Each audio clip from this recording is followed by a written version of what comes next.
If you've been learning English for a while, you've probably heard the same advice over and over. Speak more, listen more, practice conversations. And yes, those are important. But today I want to share a skill that most learners completely overlook. And it can speed up your English progress much more than you think. That skill is reading. Now, before you roll your eyes and think, reading? That's so boring and too slow. Listening and speaking are so much faster. Hear me out. When you read effectively, you're not just learning new words. You're also practicing grammar, sentence structures, and even the rhythm of how native speakers use the language. In this video, we'll cover why reading works, how to do it the right way, and how to turn it into a habit that actually sticks. But before we continue, don't forget to like and subscribe to my channel. Guys, reading doesn't just make you better at reading. It also boosts your listening and speaking because all of these skills are connected. So if you've been feeling stuck with the usual method, this can be the missing piece you've been looking for. Let's get started. Let's start with why reading works. First of all, it boosts your vocabulary. When you read, you naturally come across new words, idioms, and phrases in real context. The more you see them, the easier they stick in your brain. If you find a word you don't understand, just check it in a dictionary. You can write it down in your notebook or on your phone to remember it better. Secondly, it helps you learn grammar. Yes, you heard me right. Reading shows you how grammar really works in real sentences. Instead of memorizing boring rules, you see them used naturally.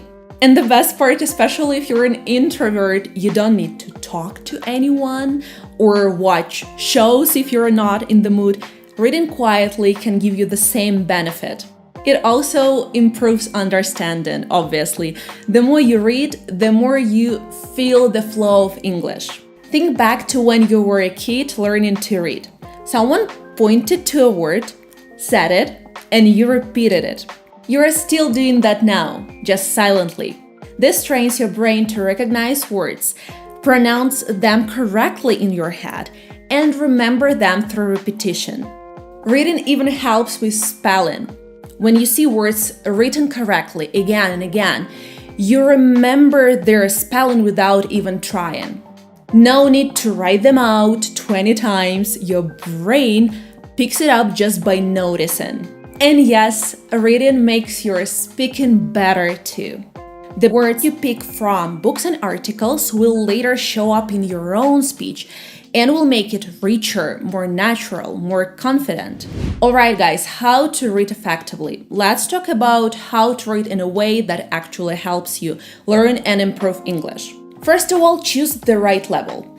Pick material where you understand at least 80% of the words. Too hard, you'll get frustrated. Too easy, you won't learn much.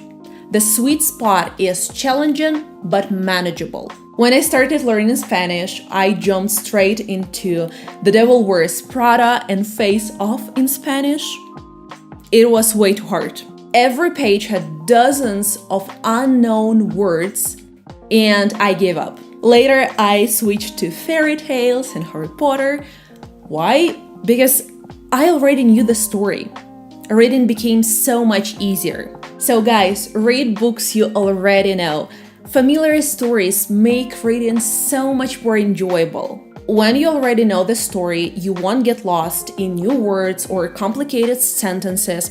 You can focus on learning English instead. Start with a book you loved in your own language and try reading it in English. You can start with a simplified version or dive into the original if you feel ready. Guys, what are some of your favorite books you've always wanted to read in English? Let me know in the comments. Alright, next, use your finger, pencil, or ruler. Ta-da!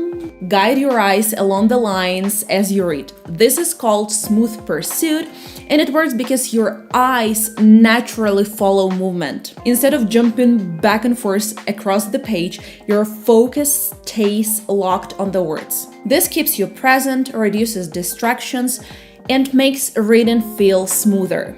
Next, we have subvocalization.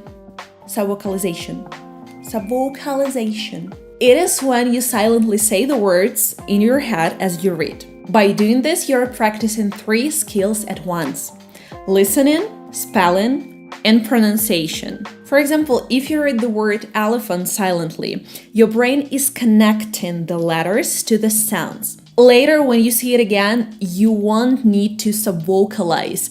Your brain recognizes it instantly. Next, we have sustained reading. Try to read consistently without stopping every few seconds. The longer you stay with the text, the more your brain gets into the flow of English. Recognizing comes from repetition. For example, you see the word car enough times and you instantly know it.